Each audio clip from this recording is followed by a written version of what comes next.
విజయ్, ఏంటి జగన్మోహన్ రెడ్డి గారు super app? అది వాళ్ళకి ప్లస్సా మైనసా, లేకపోతే మీకు మైనసా మీకు ప్లస్సా? ఇది మీరైతే చాలా జాగ్రత్తగా ఉండాల్సిన అవసరం ఉంది. ఏదైనా కొద్దిగా అటు ఇటుగా మాట్లాడితే అందులో నోట్ అయిపోద్ది. ఇంకొక 2 సంవత్సరాలు మీకు టైం, 29 నుంచి వాళ్ళ అధికారంలోకి వచ్చిన తర్వాత ఇవన్నీ కూడా బయటికి తీస్తారు.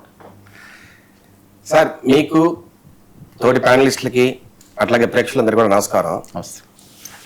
సార్, ఈ మధ్య కాలంలో బ్లూ బుక్ అన్నారు, డిజిటల్ బుక్ అన్నారు, రకరకాల బుక్ల గురించి మారారు. అప్డేట్ అవ్వాలి కదండి. మళ్ళీ ఇప్పుడు సూపర్ యాప్ వచ్చారు. అసలు సూపర్ అంటే ఏంటి సార్? అంటే దాంట్లో ఏంటి ఆ సూపర్ అనే దానికి ఏదన్నా ఒక సెన్సేషనల్ థింగ్స్ ఏమైనా దాంట్లో యాడ్ చేశారా సార్? ఒక చిన్న మాట, జగన్ 2.0 అంటే ఏంటి? నాకు తెలిసినంత వరకు 2024 తర్వాత జగన్మోహన్ రెడ్డి గారు ఓడిపోయిన తర్వాత దారుణంగా ఆయన కొంతమంది క్యాడర్తో కావచ్చు, తర్వాత కాన్స్టిట్యున్సీకి చెందిన లీడర్లతో కావచ్చు మీటింగ్లు పెట్టినప్పుడు ఆ లోకల్ లీడర్లు అన్నారు 2019 నుంచి 24 వరకు మాకు తీవ్రమైన అన్యాయం జరిగింది, మమ్మల్ని పట్టించుకున్న నాదులు లేడు, మేము 2010 నుంచి కానీ మేము ఎంతో కష్టపడి పనిచేసాం, పార్టీకి ఎనలేని మా జీవితాన్ని త్యాగం చేశాం, రకరకాలుగా మేము కేసులు పెట్టుకున్నాం, ఇబ్బందులు పడినాం.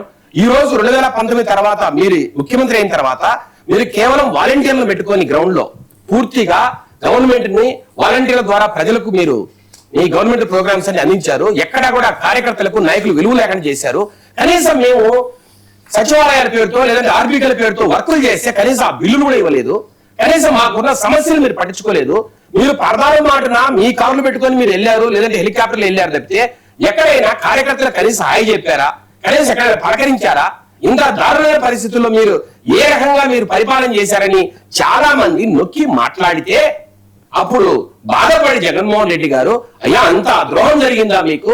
నాకు తెలియలేదు, నేను కొంతమంది నమ్మి మోసపోయాను, ఈసారిగా మోసపోయే పరిస్థితి లేదు, జగన్ 2.0లో అసలు అద్భుతంగా పరిపాలన చేస్తా, మీరేం భయపడద్దు, మీరు ఏం చెప్తే అదే జరుగుతుంది, అసలు మొత్తం పరిపాలన అంతా మీ ద్వారానే జరుగుతుందని వాళ్ళని ఏదో కొంత ఉత్తేజితం చేయడానికి జగన్ 2.0 అనే మాటను తీసుకొచ్చారు. సరే, జగన్ 2.0 అంటే ఏంటి సార్? 2029లో దేవుడు దయపెడితే, ప్రజలంతా ఆశీర్వదిస్తే, ప్రజలకు కర్మగాలి ఓట్లేస్తే, వీళ్ళు గెలిస్తే వచ్చే ప్రభుత్వం జగన్ 2.0. మరి ఈ సదికాలని ఏమన్నా సార్? ఈ 2024 నుంచి 29 మధ్యలో దీన్ని 2.1 అన్నా, 1.5 అన్నా, 1.6 అన్నా, లేదంటే 1.7 అన్నా, దయచేసి ఇక్కడ వైసీపీ నాయకులు ఉన్నారు కొంతమంది, వాళ్ళనే చెప్పాలి, లేదంటే వారి కార్యకర్తలే చెప్పాలి, లేదంటే సజ్జల రామకృష్ణారెడ్డి చెప్పాలి. కాదండి, ఒకటి కాదు, వైసీపీ నాయకులు కొంతమంది ఉండడం ఏంటి? ఉన్నది ఒకటే కదా, కొంతమంది ఉంటారా సార్? నేను అంటున్నా కాదు సార్, ఈశేఖర్ రెడ్డి గారిని చంద్రబాబు అనే బేతాళుడు మాట్లాడిస్తున్నాడు సార్. మాట్లాడండి సార్. చంద్రబాబు అనే బేతాళుడు మాట్లాడుతున్నాడు. నేను ఎక్కడ అగౌరవంగా మాట్లాడలా, లేకపోతే జగన్ గారి గురించి ఎక్కడ అసభ్యంగా మాట్లా, మేము సిద్ధాంత పరంగా ఆయనతో విభేదిస్తున్నాం. కాబట్టి ఈ జగన్ 2.0 అంటే 2029 తర్వాత జరగాల్సిన ఈ కార్యక్రమాన్ని ఇప్పుడే జగన్ 2.0 అంటున్నారంటే దీనికి అర్థం ఏంటి?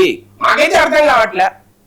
కాబట్టి దీని ముందు సమాధానం చెప్పండి. ఏంటి 80-15-5 నిజమా? లోకేష్ గారు ఇలాగే డిసైడ్ అయ్యారా? ఎందుకు ఇది పెద్ద ఎత్తున చర్చ అవుతుంది సార్? ఎక్కడ కూడా లోకేష్ గారు అఫీషియల్ గా ఎక్కడ కూడా ఆయన స్టేట్మెంట్ ఇలా ఎందుకు సార్? ఎవరో సార్, నేను అనేది ఎక్కడో ఒక దగ్గర ఎవరైనా అనఫిషియల్ గా ఎక్కడైనా చర్చించారేమో నాకు తెలియదు, లేదంటే కింద క్యాడర్ లో ఎక్కడైనా ఆ డిస్కషన్ వచ్చిందేమో నాకు తెలియదు.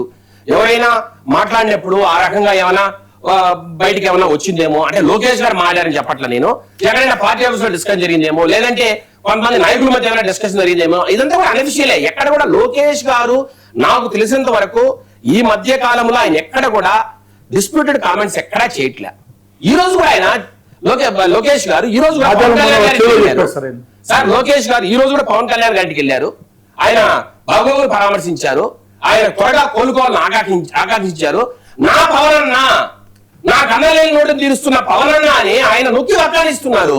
ఇంతకన్నా ఏం కావాలి సార్? మేము క్లోజ్ గా ఉన్నామని సార్, మేము 15% ఇస్తామా, 20%? సార్, మేము ఇచ్చేది ఏం లేదు, అందరం కూర్చొని మాట్లాడుకుంటాం. బీజేపీ వారు ఉన్నారు, జనసేన వారు ఉన్నారు, మేమున్నాం, అందరం కూర్చొని మాట్లాడుకుంటాం సార్. ఇక్కడెక్కడ పర్సంటేజ్ ఏమి ఉండదు సార్. నాకు తెలిసినంత వరకు జనసేనకి ఎక్కడైనా పోటీ చేయగలిగిన పరిస్థితి ఉంటే, ఆ నాయకులు ఉంటే, ఇప్పుడు మొన్న ఏం చెప్పారు సార్, ఆయన మన నదేల మనోహర్ గారు ఏం చెప్పారు సార్?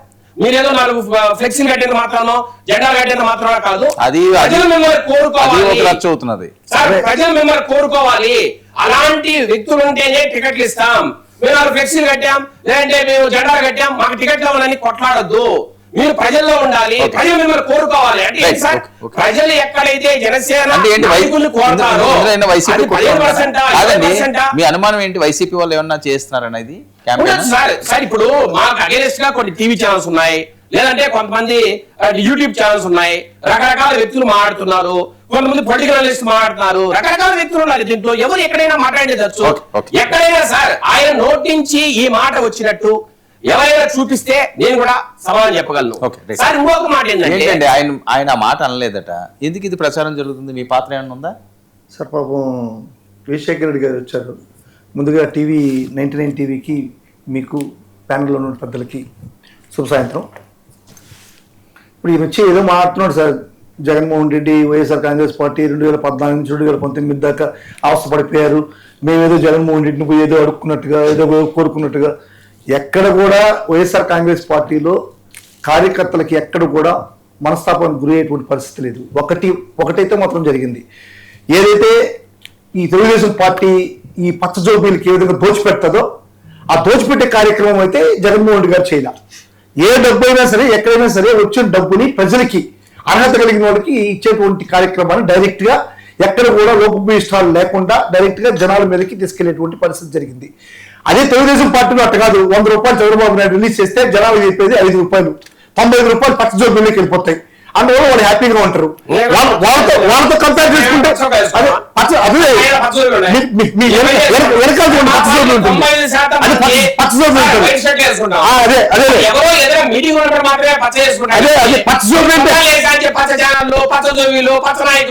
సార్. ఇప్పుడు ఆ 95% పచ్చ జోబుల్లోకి వెళ్ళేది వైఎస్ఆర్ కాంగ్రెస్ పార్టీ జరగల.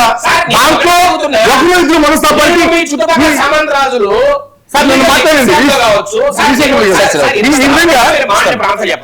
సార్, మీరు మీ సామంతరాజులు పెద్దిరెడ్డి మిథున్ రెడ్డి, సజ్జల రామకృష్ణారెడ్డి, విజయసాయి రెడ్డి, వైవి సుబ్బారెడ్డి, మీరు మీ సామంతరాజులు మీకు ఎవరు లేరా? చంద్రబాబు నువ్వేనా? మధ్యలో ఎవరు లేరా? ఉన్నటువంటి వాళ్ళు ఎవరు? ఉన్నటువంటి వాళ్ళు ఎవరు చెప్పండి.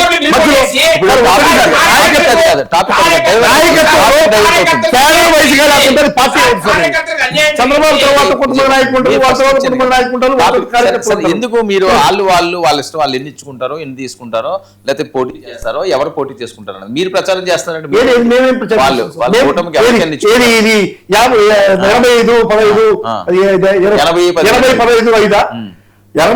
ఎట్ వచ్చేసి ఎవరు చెప్పారు సార్? నాదేళ్ల మనోహర్ గారు చెప్పారు. నాదేళ్ల మనోహర్ గారు పబ్లిక్ గా ప్రచారంలోకి వచ్చి టీవీని ముందుకు వచ్చి, అయ్యా ఇది 15, 80, 15, 5 పెడుతున్నారు, ఇది అన్యాయం, మా క్యాడర్ అంతా కూడా చాలా అసహనానికి గురవుతున్నారు, మీరు ఈ విధంగా చేస్తే బాగాలేదు అంటూ ఒక మాట చెప్తూ, ఆ తర్వాత మనం కూడా ఫ్లెక్సీలు కట్టుకుంటే, 2 ఫోటోలు వేసుకుంటే, 2 బ్యానర్లు కట్టుకుంటే లీడర్స్ కాదు, మనం లీడర్ తత్వం నిరూపించుకోవాలా అందువని చెప్పి ఒక పక్క ఈ జన సైనికుల్ని వీరమహిళల్ని కించపరుస్తూ ఆయన ప్రసంగం కొనసాగించాడు. దాంట్లో అంతర్గం ఏంటో అర్థం కాల. ఇంకొక విషయం కూడా చెప్పున్నాడు, మా క్యాడర్ బాగుండే దగ్గర మీరు కానీ అవకాశం కల్పించుకుంటే స్వతంత్రంగా పోటీ చేస్తాం అంటున్నారు. అది కూడా ఆ విషయాన్ని కూడా నిన్న ఒక డిబేట్ లో కూర్చుంటే ఒక ఎమ్మెల్యే గారు వచ్చి చెప్పేసి కూడా పోయారు. అదేవిధంగా నాదేళ్ల మనోహర్ గారి యొక్క ప్రసంగంలో కూడా ఆ యొక్క యాంగిల్ పోయింది. ఇది వాళ్ళ ఇంటర్నల్ మ్యాటర్స్, దాని గురించి మేము ప్రస్తావించాల్సిన అవసరం కూడా లేదు. వాళ్ళ ఇంటర్నల్ మ్యాటర్. దాని గురించి చెప్పాలంటే యాక్చువల్గా అయితే ఈ యొక్క సార్వత్రిక ఎన్నికల్లోనే లోకేష్ గారు తెలుగుదేశం పార్టీ దగ్గర తక్కువ తనానికి గురైపోయినటువంటి పవన్ కళ్యాణ్ ఇంకొంచెం విరుగుపడ్డాడు అనేటువంటి వాదన మాత్రం నేను వినిపిస్తున్నా. ఎందుకంటే ఆ రోజు 21 స్థానాలకి పరిమితమైనటువంటి పవన్ కళ్యాణ్ 12%కి పరిమితం అయిపోయాడు. ఉండండి, నన్ను మాట్లాడండి. అవును, ఇప్పుడు అడిగారు కాబట్టి చెప్పాలా? మీరు జనసేనకి ఇవ్వకండి, మా చేయాలి. మీరు జనసేన సీటు కూడా ఇవ్వకండి, 1% కూడా జనసేనకి ఇవ్వకండి, బీజేపీకి 1% కూడా ఇవ్వకండి. మేము కోరుకునేది అదే మీరు ఢిల్లీ ఉంటే 175 స్థానాలు నిలబడండి. అన్ని మొత్తం 13,332 గ్రామ వార్డుల్లో నిలబడండి, 123 స్థానిక సంస్థల్లో నిలబడండి. మీకు దిల్లు ఉంటే నిలబడండి. మీరు ఎందుకు మన వాడాలని పుచ్చుకునేది, మన వాళ్ళ గురించి మాట్లాడుతున్నాం అని చెప్పనేది? మీకు దిల్లు లేదు, మీకు భయము. జగన్ అనేటువంటి భయం ఒకరికొకరు రక్షించుకోవాలా? అవును మీరు ఇనామౌన్స్ చేయండి, మీరు ప్రజలకు పోటీ ఇనామౌన్స్ చేయండి, ఇనామౌన్స్ చేయండి సార్. మీరు నేను వద్దున్నాను ఇప్పుడు టైం వేస్ట్ కదా. ఇప్పుడు పవన్ కళ్యాణ్ గారు యాక్చువల్ గా 21 స్థానాలతో అప్పుడు సర్దుకొని 12%కి అడ్జస్ట్ అయిపోయాడు. 12% ఆ రోజు ఇచ్చింది. ఈ రోజు లోకేష్ గారు కొంచెం అడ్వాన్స్ గా వచ్చి మా అన్న కదా, నాకు తోడబుట్టిన నాకు అన్నలేని లోటు తీర్చాడు అని చెప్పి 3% ఇంక్రీజ్ చేసి 15% ఇస్తున్నాడు. అట్లా తప్పలేదు అనుకుంటున్నాను తెలుగుదేశం పార్టీ చేసిన విధానం కూడా. Okay right.